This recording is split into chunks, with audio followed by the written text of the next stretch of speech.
Oke, selamat pagi untuk Bung Herni. Pada kesempatan kali ini, kelompok kami, kelompok 2 akan menjelaskan dan mempresentasikan tentang conceptual framework. Jadi, perkenalkan, nama saya Mas Reinhardt dengan NIM 125210 Saya Rania Lukiana dengan NIM 1252102224. Nama saya Danu Maheswara dengan NIM 125210221. Kita akan mulai presentasinya.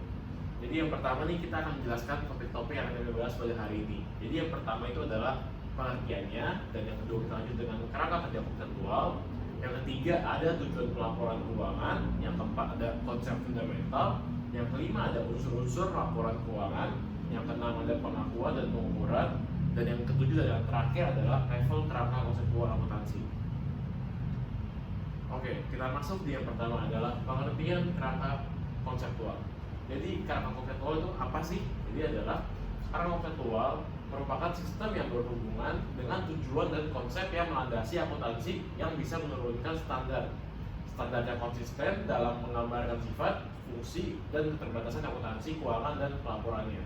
Dan menurut Yadiati tahun 2007 sebagai kerangka kerja yang akan dijadikan dasar untuk membentukkan standar aturan akuntansi yang koheren sebagai referensi dasar teori akuntansi untuk menyelesaikan masalah-masalah praktik pelaporan keuangan yang muncul.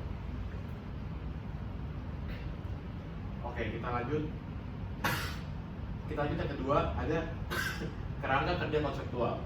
Kerangka kerja konseptual membantu profesi akuntansi dalam memahami praktik-praktik yang ada. Selain itu juga untuk memberikan arahan atau pedoman untuk menangani praktik-praktik akuntansi di masa yang akan datang. Kerangka kerja konseptual akan meningkatkan pemahaman dan keyakinan pemakai laporan keuangan atas pelaporan keuangan yang akan meningkatkan kompatibilitas antar laporan keuangan perusahaan. Berikutnya kita akan membahas tujuan laporan keuangan. Yang pertama, laporan keuangan atau financial statement. Laporan keuangan adalah informasi keuangan yang disajikan dan disiapkan oleh manajemen dari suatu perusahaan kepada pihak internal dan eksternal yang berisi seluruh kegiatan bisnis dari suatu kesatuan usaha yang merupakan salah satu alat pertanggungjawaban dan komunikasi manajemen kepada pihak-pihak yang membutuhkannya. Yang kedua, pelaporan keuangan atau financial reporting. Tujuan pelaporan keuangan adalah untuk memberikan informasi yang berguna bagi investor dan kreditor dalam pengambilan keputusan investasi dan kredit.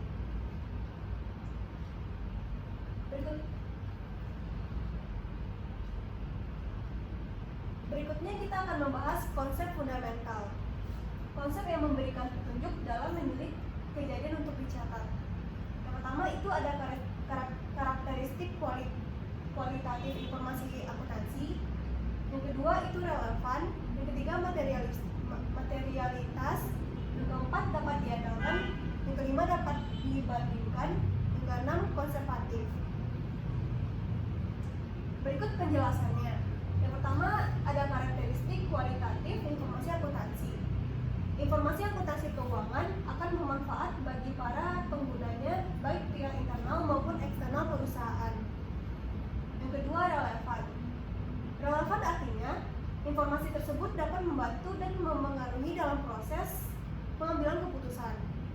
Yang ketiga dapat diandalkan. Artinya informasi tersebut dapat diuji kebenarannya. Informasi yang disajikan harus menggambarkan keadaan yang sebenarnya dan informasi yang disajikan tidak memihak. Yang keempat dapat diperbandingkan, yaitu informasi yang disajikan harus konsisten agar dapat diuji dan diperbandingkan. Yang kelima ada materialitas, yaitu hanya informasi yang material saja yang disajikan dalam statement keuangan. Yang ketujuh ada konservatif, yang artinya sikap hati-hati dalam menghadapi ketidakpastian oleh suatu bisnis tertentu.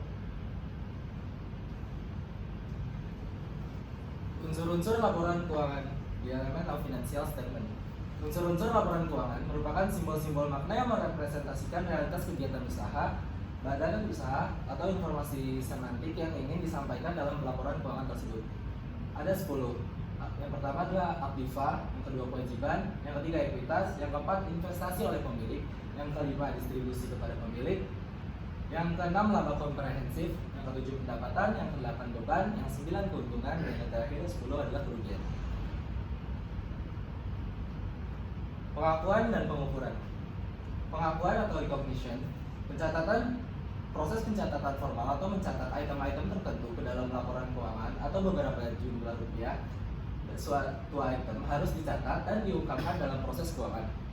Yang kedua ada pengukuran atau measurement. Pengukuran merupakan pemetaan atau mapping suatu angka kepada objek atau peristiwa menurut aturan tertentu. Ketiga ada atribut, yaitu adalah nilai perolehan, nilai sekarang atau nilai pengganti, nilai pasar sekarang, nilai bersih yang dapat direalisasi, arus kas masa depan yang didiskontokan. Terus ada jenis pengukuran, fundamental measurement, derived measurement, dan fiat measurement. Kita ada tipe-tipe skala pengukuran. Itu ada skala nominal, skala ordinal, skala interval, dan skala rasio. Berikut adalah level kerangka konseptual akuntansi. Dari level pertama, yang paling bawah, tujuan pelaporan keuangan dan menjelaskan dimensi pelaporan keuangan yang memiliki ruang lingkup berbeda dengan laporan keuangan. Lalu lanjut ke level yang kedua, kita ada di yang tengah, karakteristik kualitatif dan elemen yang harus dimiliki laporan keuangan untuk memberikan kriteria dasar metode akuntansi dan pelaporan keuangan serta persyaratan pengungkapan. Yang ketiga, level ketiga, seperangkat prinsip dan aturan untuk mengukur laporan keuangan yang terdiri atas asumsi dasar akuntansi, prinsip dasar akuntansi, dan kendala-kendala. Berikut gambarnya. Ini adalah sumber informasi yang kami dapatkan untuk mengerjakan presentasi kami. Sekian dari kelompok 2, kurang lebihnya mohon maaf. Terima kasih.